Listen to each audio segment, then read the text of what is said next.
नमस्कार दोस्तों, स्वागत है आपका हमारे चैनल ज्ञानलो में। आज हम बात करेंगे कि जो तारे हैं वो अपनी असली ऊंचाई से हमें उन उससे भी ज़्यादा ऊंचाई पर क्यों दिखते हैं, यानी कि जो असली ऊंचाई है, असली पोजीशन है उनकी, उससे भी ज़्यादा ऊंचाई पर दिखते हैं। तो इससे पहले जो है हमने एक जो फिनोमिना पढ़ा था वो क्या था, हमारा एटमॉस्फेरिक रिफ्रैक्शन।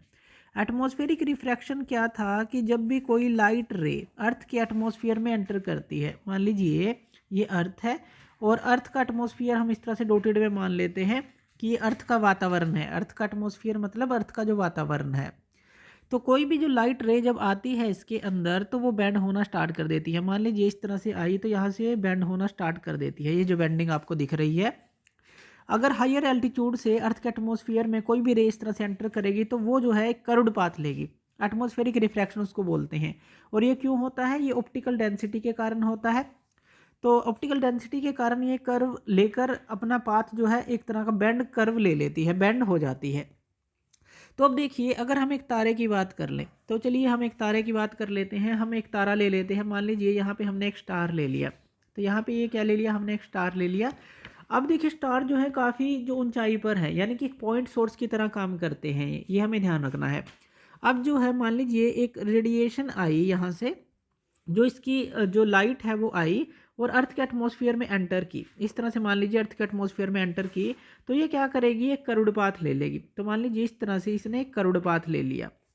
अब जब इस कर्व्ड पाथ को जो है, इस जो रिफ्रैक्टेड लाइट को आप पीछे की तरफ बढ़ाएं डॉटेड में, तो आपको जो है ये स्टार जो है यहाँ पर दिखेगा।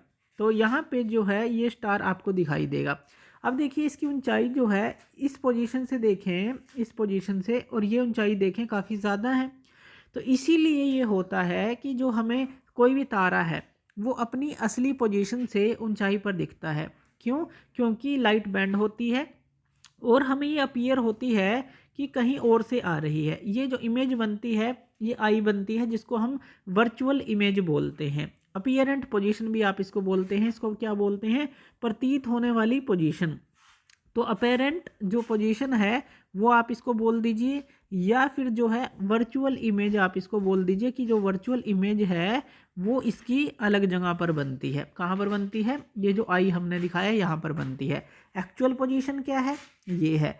तो यही कारण है इसका। सबसे बड़ा कारण क्या है? Atmospheric refraction. अर्थ के एटमॉस्फेयर में रे का एंटर करते ही बेंड हो जाना, कर्व पाथ ले लेना, जिसके कारण से एक वर्चुअल इमेज बनना और उस वर्चुअल इमेज पे जो है हमें उसकी एक्चुअल पोजीशन का आभास होना।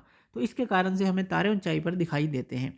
तो थैंक यू वीडियो देखने के लिए, और इसी तरह की वीडियोज़ के लिए आप हमारे चैनल ज्ञान लो पे हमें सब्सक्राइब कर सकते हैं। धन्यवाद।